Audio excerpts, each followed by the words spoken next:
Hi, welcome to another episode of Coffee with Mirko, the podcast where we talk with coffee professionals and non. And I'm very glad and happy that you're here. I hope you're well, hope you're safe. And if you're new, feel free to share this with a friend as we're trying to grow this little community every time. Today we got a special episode. We got Darrin from Cup of Excellence and speaking of the devil. Here we go.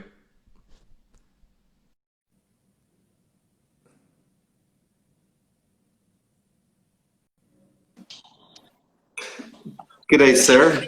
Hey, sorry, I didn't mean to too quick. That's okay. How are you, man? Good to see you. Yeah, you too. You too. I'm doing good. Just off a little bit of a vacation with the family and back at it as of yesterday. So yeah, how about you? Yeah, I'm doing fantastic, man. I can't complain. Just it's interesting times, but I'm grateful for what I have, and we just take a day at a time. Yeah, I know that. It's been a roller coaster on so many levels, and in some ways, work has kind of kept me. And I apologize, some back noise. That we have a neighbor across the street that across our. That's all good. But yeah, it's work has actually kind of, I guess, kept me focused in a lot of other areas. Just because you just got to get it done, and it's a motivator and keeps my mind off other things. I guess. Yeah, I think it's quite correct. And first and foremost, thank you so much for giving us a precious hour of your time. I really appreciate it, and I'm really glad that we can have a chit chat about coffee and whatnot, what you do, and got the roll bowling. Could you kindly tell us more about how you started your coffee journey? Oh yeah, well, we're based here in Portland, Oregon, where the Alliance of Coffee Excellence is, and it's actually where I grew up. And Eugene, Oregon is just a couple hours south of Portland.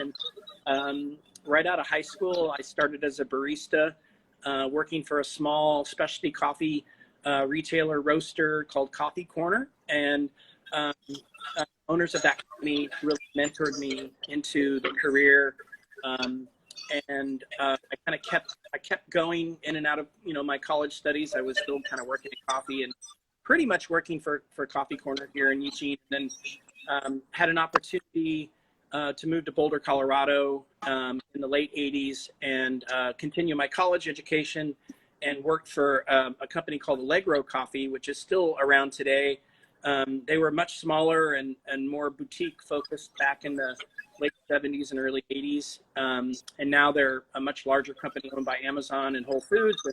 But a lot of my career was with them and in training. I did a lot of training for bar training, barista training, obviously, training about origin, and spent the better part of about 22 years with them in different kind of times. I kind of on sabbatical, and I worked for Stumptown as their head coffee buyer around 2014 to 2016, and maybe 2012, 2014, but worked for Stumptown out here, and then ended up going back to Allegro.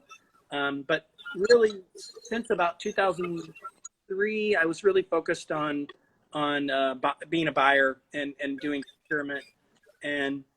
But around 2003 or 4, I started getting involved with Cup of Excellence as a judge, and really kind of fell in love with the program. And then here in 2017, was offered the job to be the director for Cup of Excellence and for A.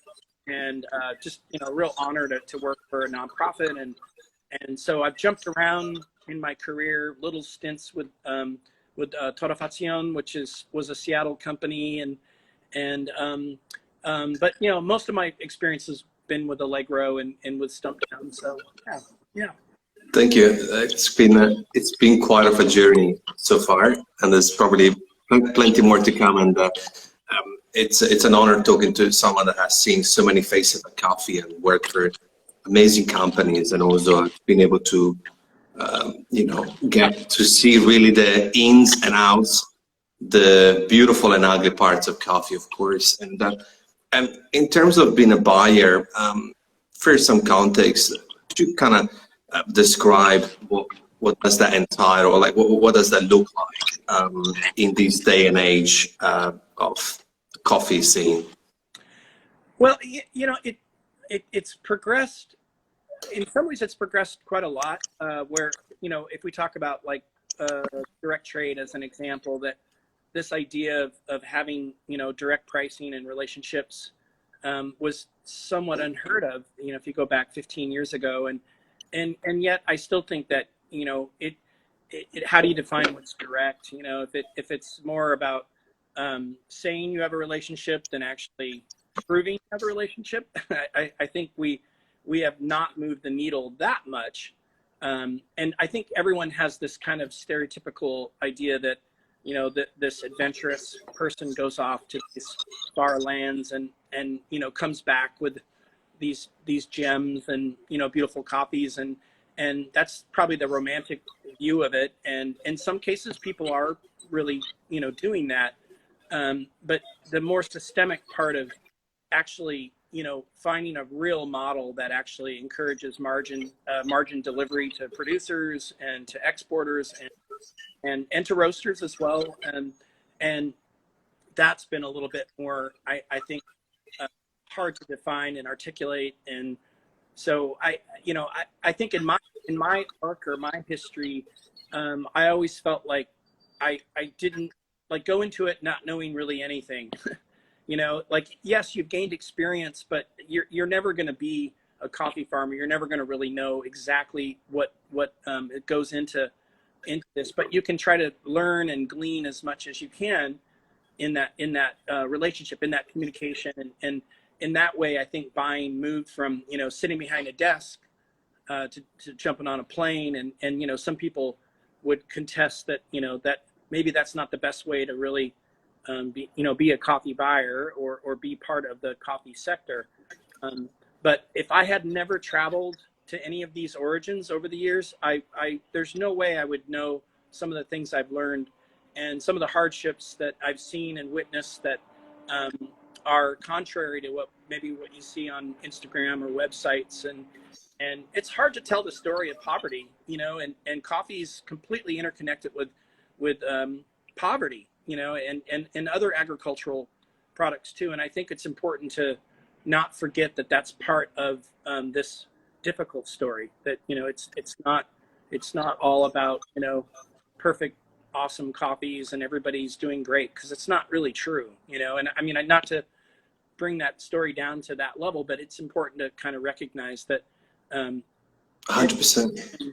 Involved in coffee purchasing can't deny that there are a lot of issues and problems in the coffee sector. So and that's half the reason of creating this little space and podcast, which will be recorded, to allow that conversation, to make sure that people don't give coffee for granted. And even if one person out of this can say, hey, well, maybe I should appreciate my cup of coffee. And I recently interviewed Smaya, the beautiful lady from Rwanda, and she was saying how every time you sip a cup of coffee, it's not coffee, it's people in the cup.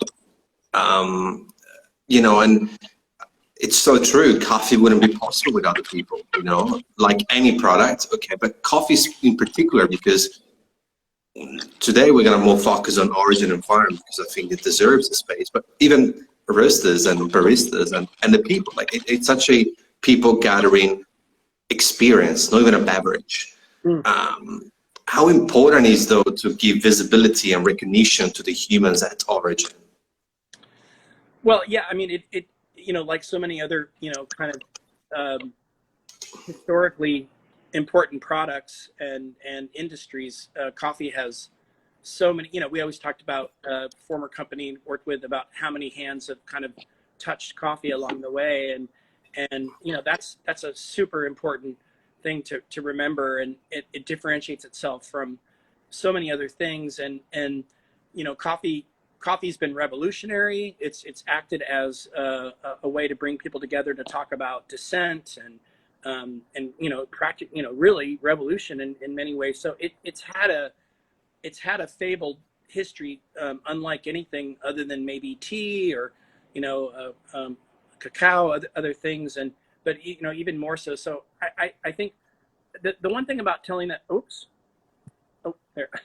one thing about telling that story is that we tell it in a way where we're not appropriating the identity or the person and their inner story, their life, and it's really delicate in a way to not appropriate and try to put it into a slogan or a marketing campaign. And I think there are companies that do a very good job, and certainly organizations that do a very good job of trying to cut through some of the BS that is out there, and so personalizing without kind of not giving proper credit where it's due, and yeah, I think in working with Cup of Excellence, the thing you really realize is that none of what we do would not even be remotely possible without farmers. I mean, it's kind of obvious, but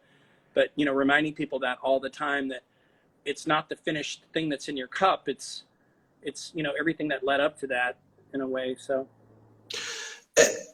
and it's interesting how the economics and the more business kind of side of coffee, it's so interconnected to the reality at origin. We did a little live farm tour with Mikael in Indonesia, and he was saying how, well, in that case, in that farm, the pickers were earning 80 cents AUD. So, actually, yeah, I'm pretty sure it was AUD per kilo. And he was saying how that's actually well paid in comparison to other farms. And that starts to kind of, you kind of start to put dots together because if people don't look for it, it's even hard to comprehend. It's already hard to comprehend, like you're saying, poverty and hardship if you're not in it. Once you start assimilating a bit of information, it's important to give that information a space. And this is part of what the values of your organization and Cup of Excellence stand for too.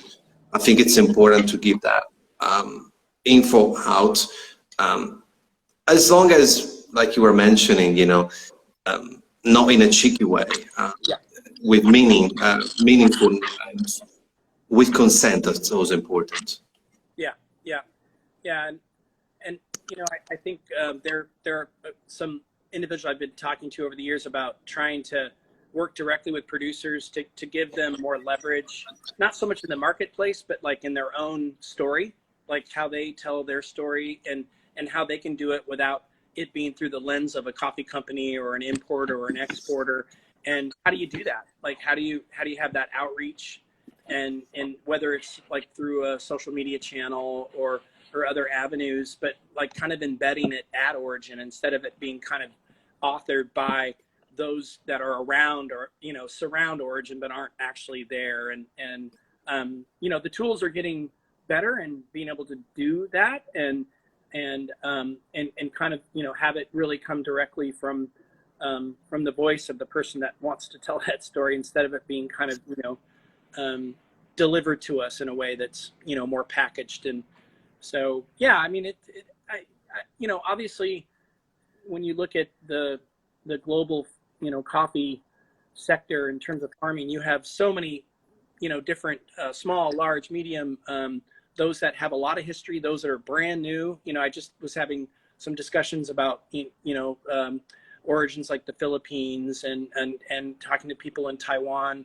and learning a lot about, like, wow, there's a lot of coffee origins that I don't even really know what's happening, but they're trying to kind of create their own identity and the people behind that at that farm level. So, but yeah.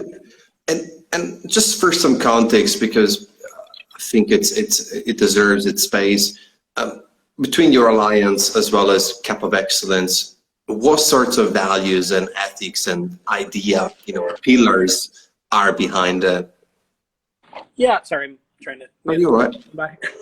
we're right near the train line. So, well, the first, I think, kind of value is identification. So being able to create a very rigid structure so that we can identify individual producers through the quality lens, through the actual competition and the cupping, but also that level of inclusion. When we do a Cup of Excellence in a country, we fairly much demand that there be a lot of different partners involved to make it truly a national program. So it's not a regional program, it's not a private program, but it's actually a really, kind of fully inclusive program. And if I think as a small nonprofit in the U.S., if we were able to have, deeper pockets, we would do more farm extension, farmer training to make sure that even the smallest producer has the potential to be a part of the program, and not just those that, we have farms that win over and over and have really created a lot of, from some farmers that really didn't have much hope and were in the process of selling their farm to basically overnight having a whole new market. So that would be like an example of, if we're at our best, when we're at our best, we're creating that identification and that discovery mechanism so that we create that market bridge so that these producers that maybe didn't have access gain access in a very unilateral way, where they're not relying on an importer or a trade association. They're really directly connecting to the buyers themselves, and then we let them take it from there. So I think the system has developed where if we can identify great quality and identify the people behind it, everything will work. Everything kind of comes together. And for 20 years, we've been able to do that. And there are years when we've had more countries and, sometimes fewer countries. But we've never changed the overall commitment and structure.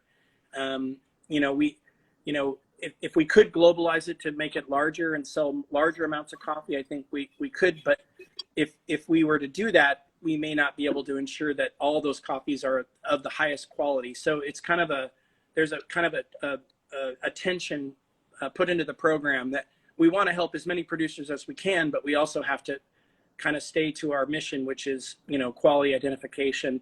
But also we've had examples of this in Brazil in the early days where winners would win. And we had a farmer that was an organic farmer in a country that didn't support a lot of organic production.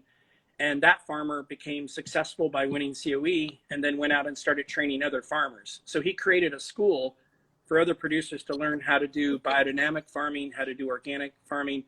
And that's ideally what we'd like to see, is that kind of it kind of propels itself based on these farmers and their own ingenuity and their own ideas to kind of, evolve their offerings, their program, their focus in general. So I mean, I hope that answers that, but yeah.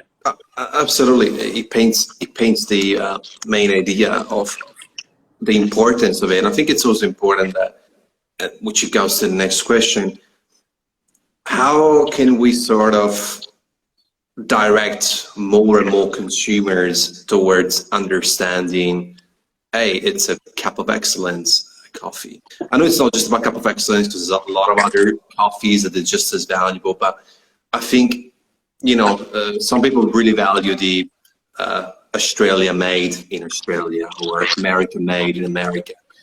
It would be greater, because for us in coffee, we see COE winner and we're like, oh, must be good, and we just grab it. But what's the plan? Is the plan also to kind of bridge the gap with a wider audience to understand the work behind it and the importance of it, to have even more of a ripple effect? Sure. Yeah.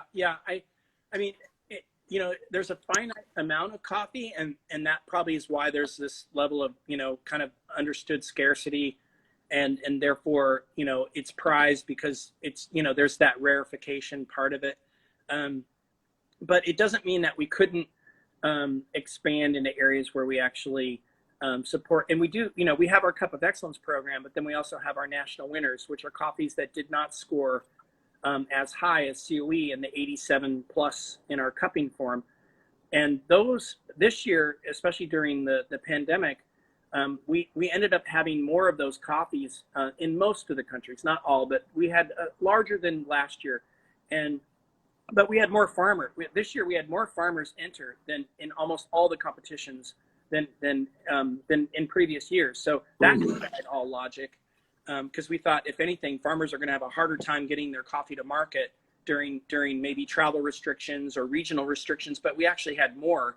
So therefore, we had more coffees that made the 85 to 87 mark, and so far those auctions have been very successful. And they start at a $3.50 to $4 level, and we're seeing some of them going for $10, $11. So if we were to expand the ability to have more national winners, then that could be a much bigger base for people to have access, maybe at a slightly lower price point, but certainly well vetted coffees. So I think this is something we're trying to expand as best we can, so that people that want to get into the process can have an access. And that's a branded auction that we try to push.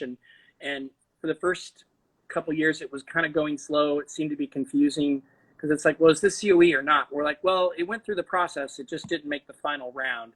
But it's been cupped many, many, many times by the time it's gotten to the national jury and even to the international jury. So I think that's one way that we could model it, but trying to explain to people that, not so much that scoring coffee is the ultimate validation of what coffee is in quality, but talking more about how it tastes, the whether, because of its variety or its processing. I think those are ways to get consumers to actually understand more.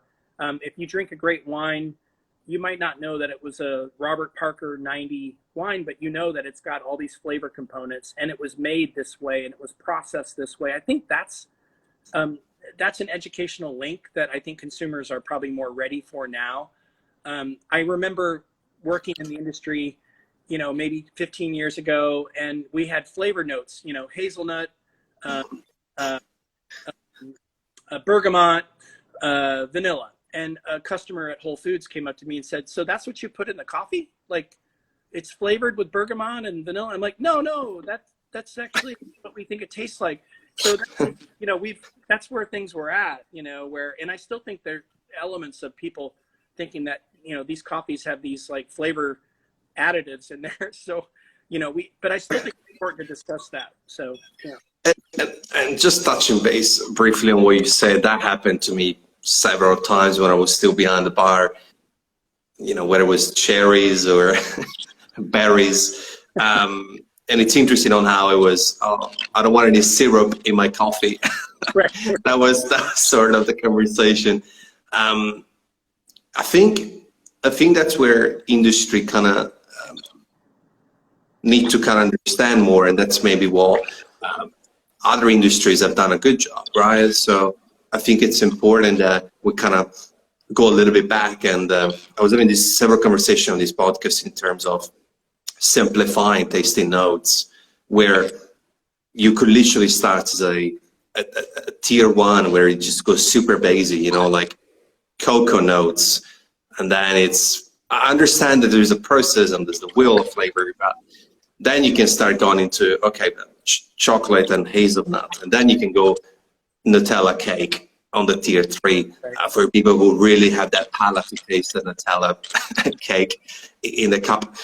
And I think it's important. And sort of going back to a point that you made earlier, just to give some context, because everybody wants to go to Origin, and that's why we did a live tour with Mikhail, but not many people get that chance to go.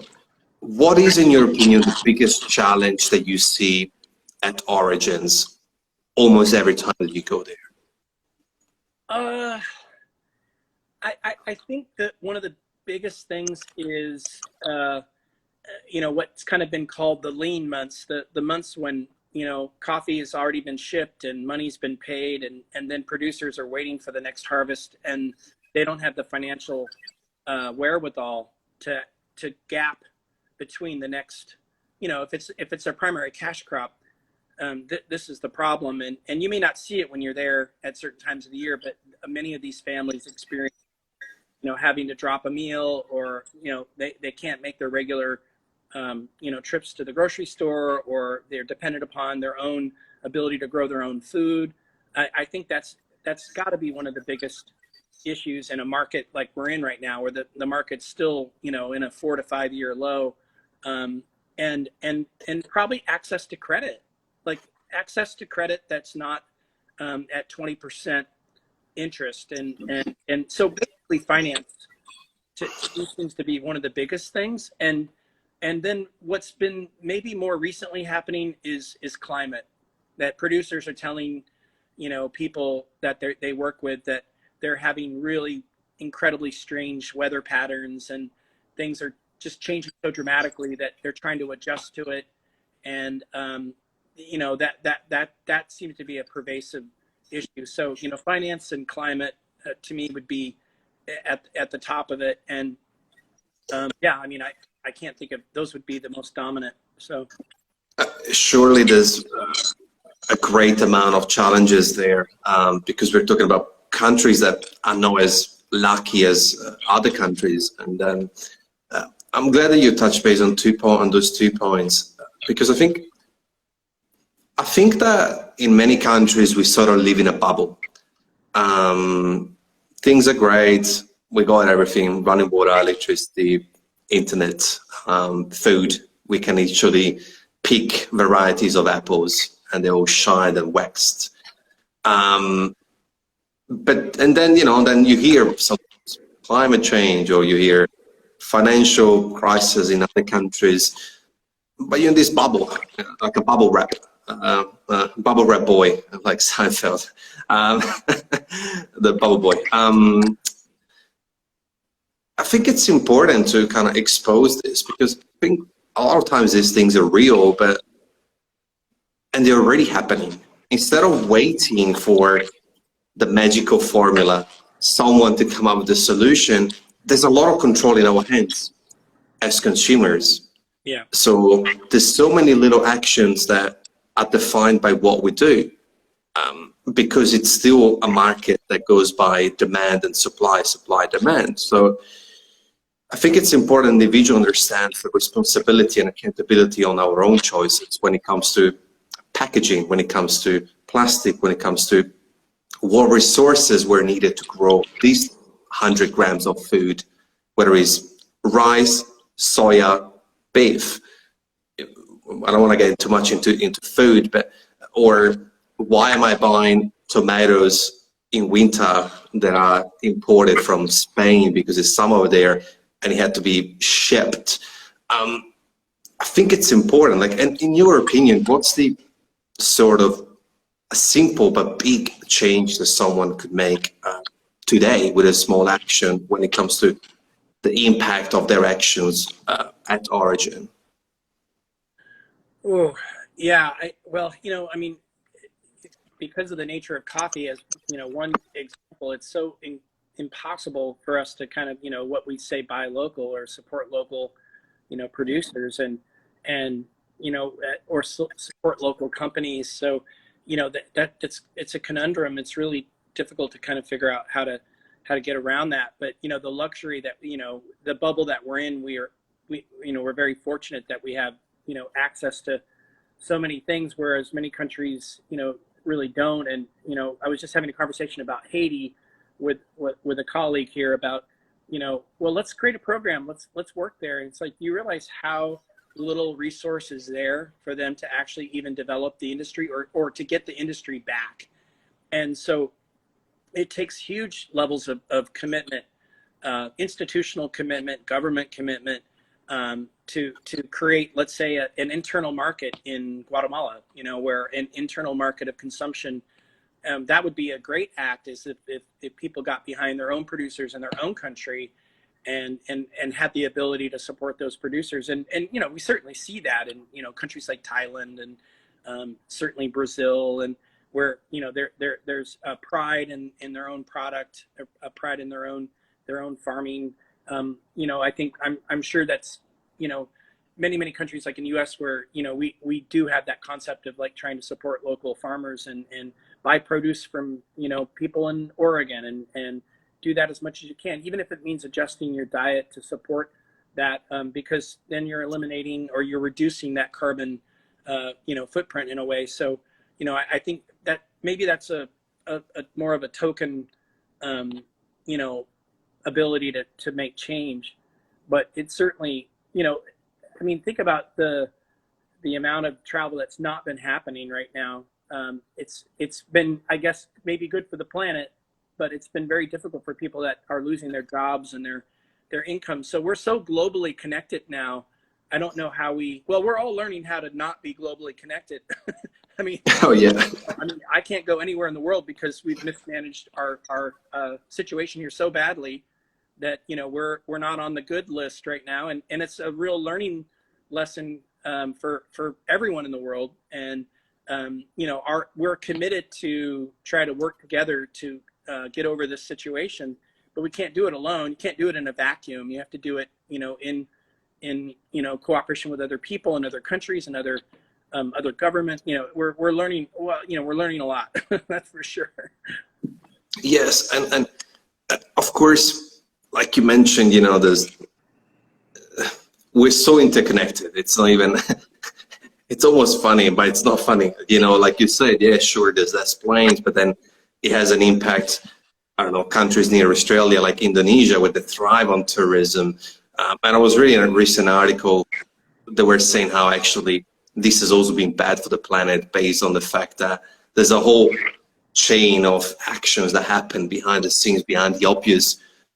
Obviously, perfection doesn't exist, and I think that it does come down to those little actions that don't seem much, but in the long run, they're going to make a difference alongside with technology and governments or, the bigger guys or inventions. And I think it's important. And another buzzword is conscious, like buying mindfully and in a conscious way, understanding, not just grab it, pay, and transaction is like, okay, well, this was a mandarin from what country? How did it taste? But also there was how many hands, like you said, for this mandarin to land in my hands. Yeah. Don't put it in a plastic bag. Just carry your own bag. All these small actions. Darrin, thank you. It's been super zoomed in, and I'm really glad that we touched base on these topics.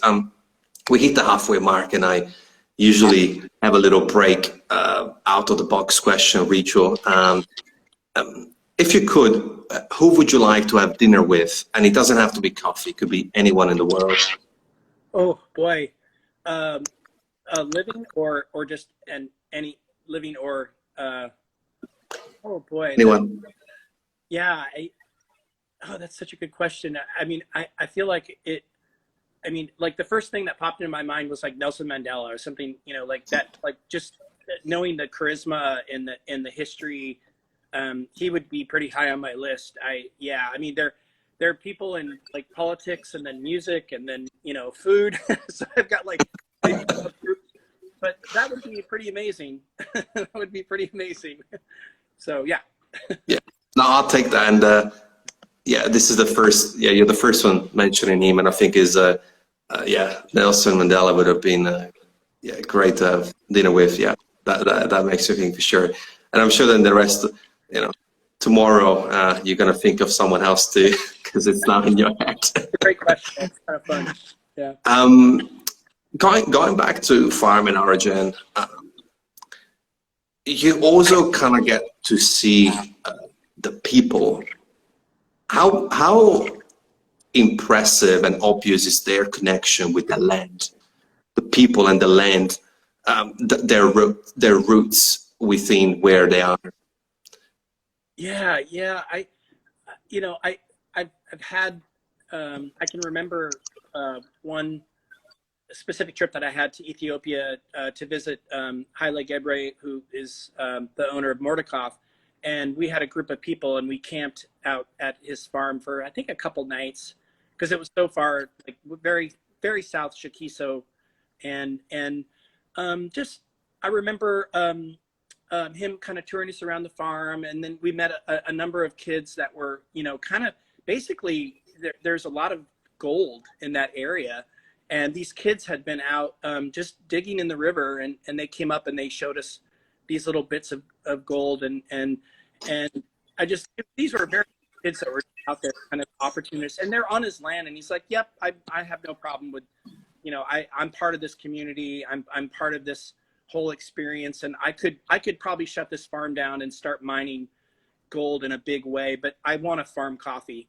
And that just said a lot about, you know, his connection to the community and the people, and that he, you know, easily could have done a different thing, but he chose to be in agriculture, and that was his passion, still is his passion, and his family. And I just thought how interlinked everybody was in that very small community. And, you know, that was like a little like moment of like, wow, you know, you really do, you're really honoring the land and your connectivity to it. And, you know, that the next day we all got to plant trees in his nursery with our names on it. And, you know, I mean, that goes on in a lot of countries. It's kind of like a nice hosting thing to do. But, you know, I mean, I think, these folks that are in these individual areas and these rural areas, you know, this is all that they, you know, live and breathe. And, you know, it's almost like and yeah, I had an experience in Papua New Guinea where we had a community that took us to this really sacred area, and they were so excited to show us this area. It was kind of like a shrine in the Goroka area. And, you know, it was really like, they're like letting us in on this secret, like, this is a spiritual place for us, and we're letting you into our community. And it was completely not like a formal, you know, like event. We just did it. We had to wade through the river for a while and went up to this area where there was this cave, and they were just like, you know, this is part of our life, and we're sharing it with you. And that, like, I'll never forget that, like, just the you know, the connectivity to nature itself. And I think we, like that bubble, we kind of forget that we're, you know, that life isn't just about getting on a train and being in a city and the conveniences that we have, but it's about these other, you know, kind of more deeper parts of the earth itself, you know. So, but yeah, those are a couple amazing experiences. Fortunate. So Connectivity, and thank you for sharing those stories. They are absolutely amazing. And you know, it strike to me because I'm reading a book called Talking to Strangers, and it's quite psychological with some stories, but it was talking about a study they made in terms of facial expressions, on how it's different from different countries, where they took a whole bunch of pictures and they went to some tribal areas, they went to some kids in Western countries and other tribal areas, and the results on the same pictures, where the facial expression was saying sadness or happiness or anger, the results were like all over the place, and it was quite amazing. So how do you how difficult it is, but also beautiful, and you know, there's obviously a certain reward when you go and talk to all these strangers from different countries and a whole different type of cultures. Obviously, there's a little bit of a gap. How beautiful it is still to have that connectivity, despite the being two strangers from two different bubbles, let's call them. yeah, that's really interesting, because you know, I used to work in tea, and I remember my first trips to like Sri Lanka and India, and certain like very, you know, just like basic gestures and certain kinds of ways of expressing things without saying things, and that was like such a window into the fact that a lot of things that get said aren't verbal, that they're done in different ways, and so I think as long as you're really open and curious to different ways of communication, whether it's verbal or non, the more open and curious you are, the more I think you can invite that, where you're not setting the, like, well, this is how we are going to communicate. This is how we're going to actually establish the boundaries of communication, that kind of thing. And I you know, I'm reading this book called Culture Map, and it's really about how you navigate different contexts, and some high context, some low context, and how you know, like a culture like Japan, how things are kind of very understated in certain ways, and maybe in the US it's not at all like that. It's completely different. And so that's been like just a recent book I've been reading that I really have found interesting, because I've been working, with people in other countries for most of my career, and obviously laughter helps everything. Like if you can just have that lightness, it opens up a lot of doors, and that the fact that you might be encountering people that have never experienced a lot of contact with people from other regions or countries or anything like that, and trying to diffuse that maybe not tension, but that kind of unknown approach to how people can communicate. And I've definitely had a couple of experiences where you're working with someone that doesn't speak English, and you don't speak their language, and you're trying to communicate, and you're doing everything you can in your power, but it just keeps going the wrong direction, and but it usually turns out to be kind of funny. It's never like gotten bad, but I think I've just been maybe super lucky that I've not insulted anybody's culture, and I feel like it, for me, maybe in my experience, it's really, I'm never insulted by anybody's comments, even if it's really critical. It's like, okay, I accept that, and let me kind of understand where that's coming from instead of judging it. Maybe that's a way of kind of being able to be more open-minded, or at least accepting, in a way. So yeah, and I think it really, I really want to ask you that question, because when you start naming Papua New Guinea and Ethiopia and South American countries, it's interesting. It's very interesting, because that's part of your job, to be able to interact with these, no longer strangers after you meet them, and create relationships to improve most people's lives, right. which is great, and that's ultimately what really matters. In terms of coffee, what would you like to see in the future of it? Ideally, let's go macro and dream, I suppose. Yeah. Well, I think if the a fully realized coffee market where people are being paid appropriately for what they craft, on all levels, like even on the commercial level as well, and how undervalued coffee has been and continues to be. If that could change, that would be like my number one, is to really honor what the true value of what this product means, and the work that goes into it. I think that would be kind of the pervasive thought, that if that could be changed, that would be great. But also, and we're seeing this through the Cup of Excellence, is just the level of innovation when we look at processing, and so kind of challenging concepts of what a coffee should, how it should be processed, how it should taste, where could we go where we haven't been in terms of quality itself. To me, that's an exciting proposition, because I mean, even with some of the coffees that have been coming out that are anaerobic, and what we've been seeing, a huge increase of that, and that's all part of innovation. So, and as we've seen that happen, we've seen higher prices for those coffees. So, obviously innovation leads to, a higher threshold.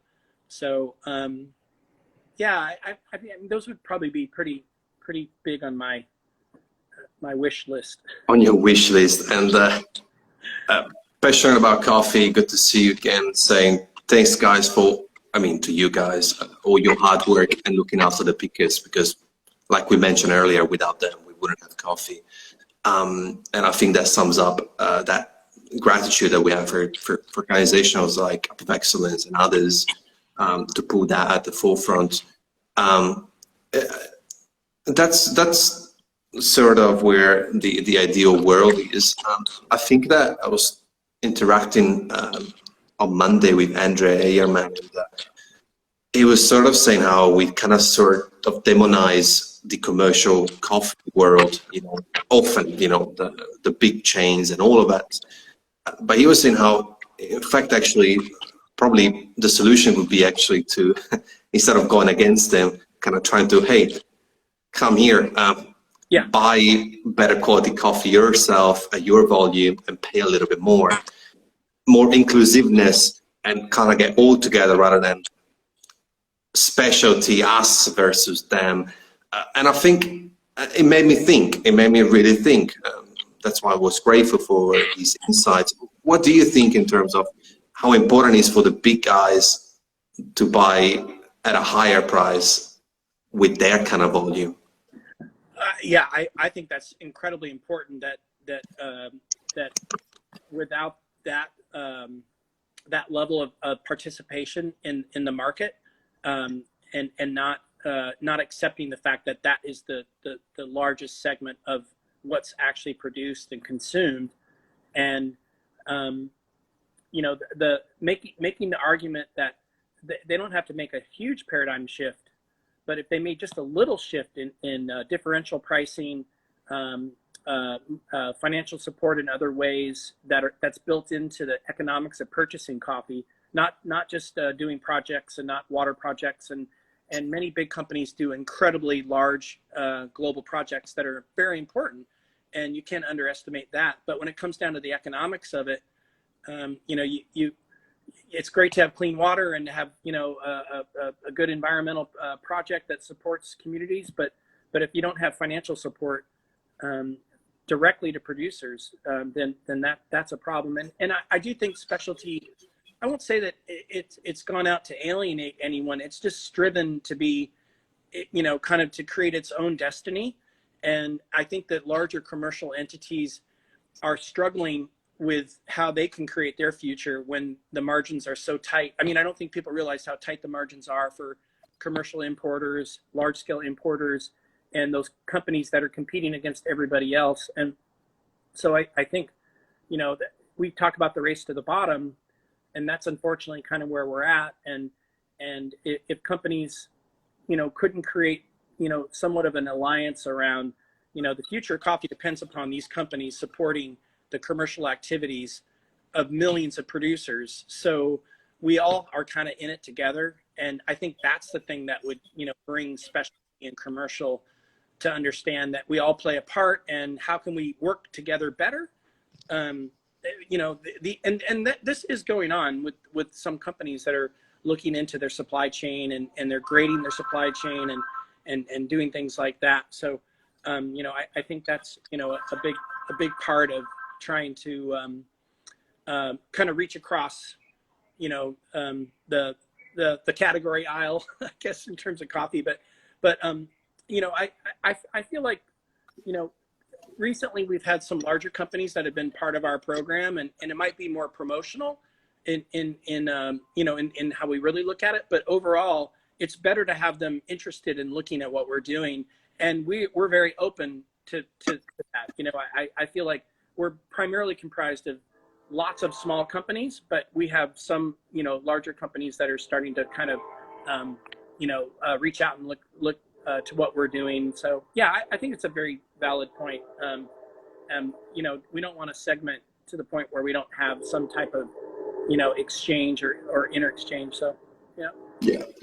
And I'm glad, I really was curious to hear your thoughts on it, because it really made me rethink, to rewire my own thinking around it. And it does make sense. It does make sense. Yeah.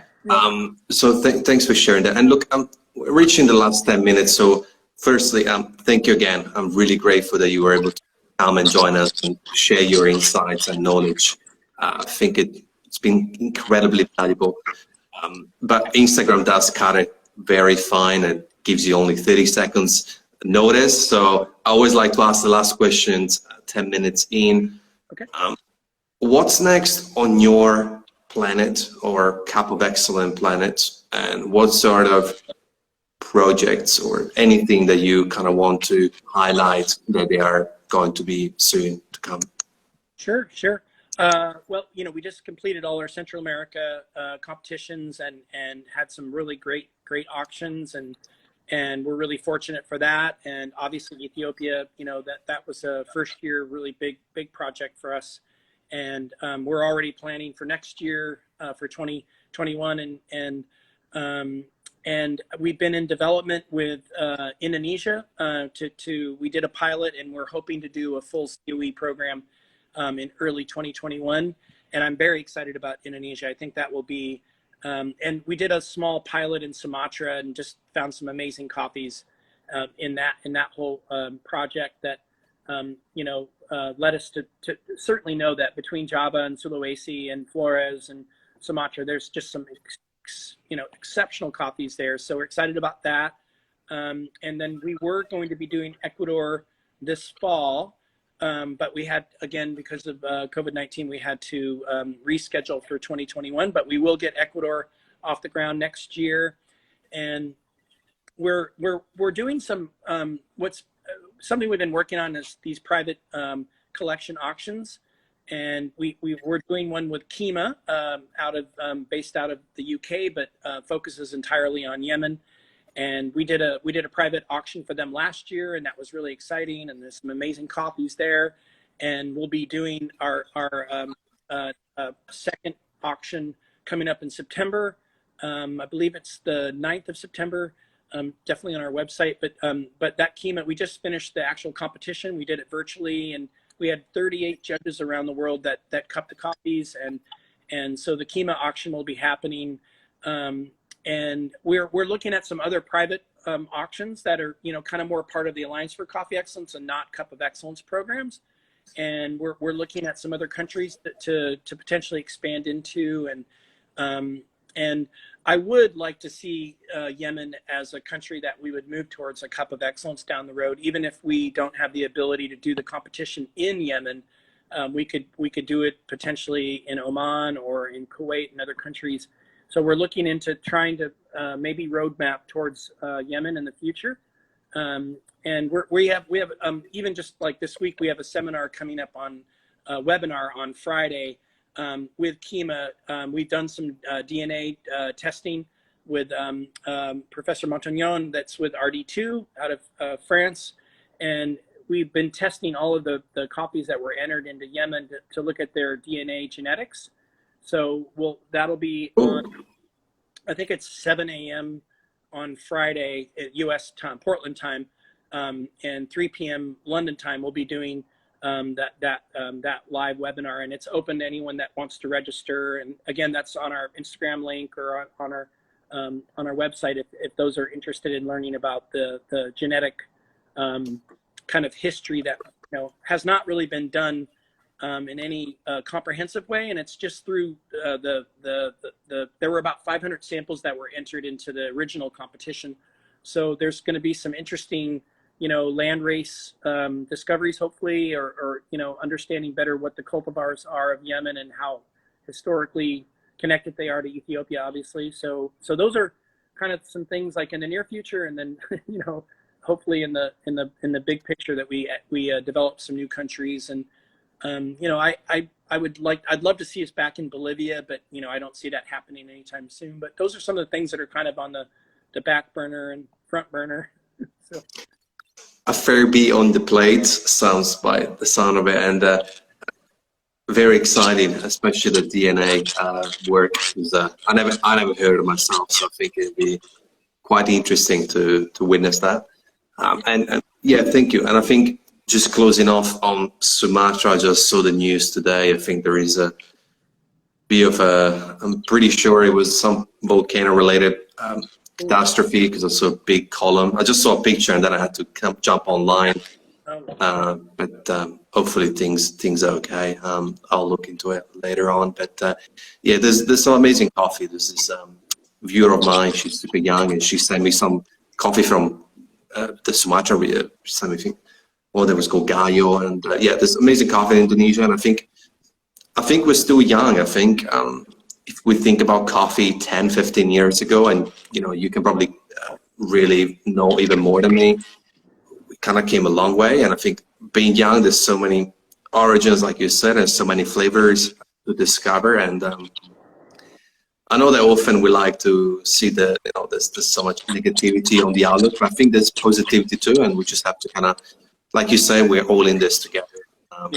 Commercial, specialty, farmers, producer, buyers, coffee drinkers, we all know. So I really appreciate your chat. And if there's anything else that you've left on the table and you want to say it, please. Otherwise, it was an absolute pleasure and honor, and perhaps we could do this again in the near future. Yeah, no, I would love to do that. And you know, we've been reconnecting with people, you know, all around the world, and just kind of getting a beat on like, how are things going? You know, not so much always through the context of COVID, but kind of a little bit. And it's been very interesting to connect with friends in China and Korea, and then they're all very worried about us. And we're like, well, you know, I'm in a fairly, you know, we're all doing our best here and taking appropriate measures, but you know, those kinds of check-ins are great. So I'd be, you know, happy to do that. And I just thank you for the opportunity to communicate and chat with your, you know, of the folks that are following you, and then our, you know, as we connected to our community too. And yeah, I think, you know, I don't have much on closure other than just that it seems like we've become connected in ways that we probably never thought we would,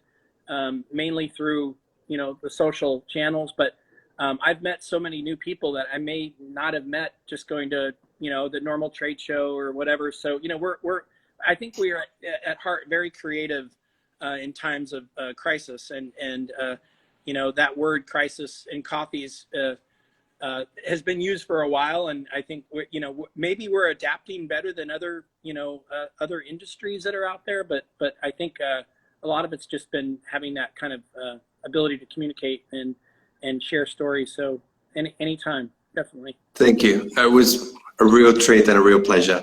Thank you, Darrin. I really appreciate it. And, you have an amazing night. I'm pretty sure it's nighttime over there. So yeah, it's evening and light out. So yeah. Okay. Thank you. I really appreciate it. And let's talk soon. And maybe we'll do something different next time. I don't know. We'll come up with an idea. That'd be great. I'm sure we will. Okay. Thanks, buddy. All right. Take care. Take care. Stay safe. Ciao. Yep, you too. There you have it, guys. Super interesting, insightful, knowledgeable conversation we had with such an amazing coffee individual like Darrin, and I really hope that you'll be able to follow this through it. If you haven't, I'm gonna repost this soon as a podcast and as well as on IGTV. I think it's really important to sort of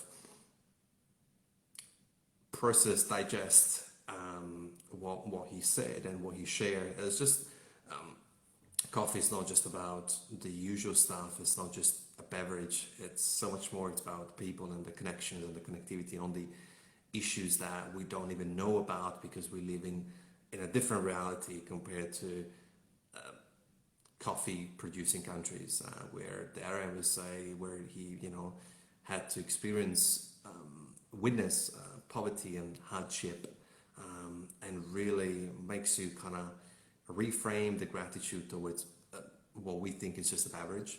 But if you've enjoyed it, please feel free to share this on your Instagram, on your social handles.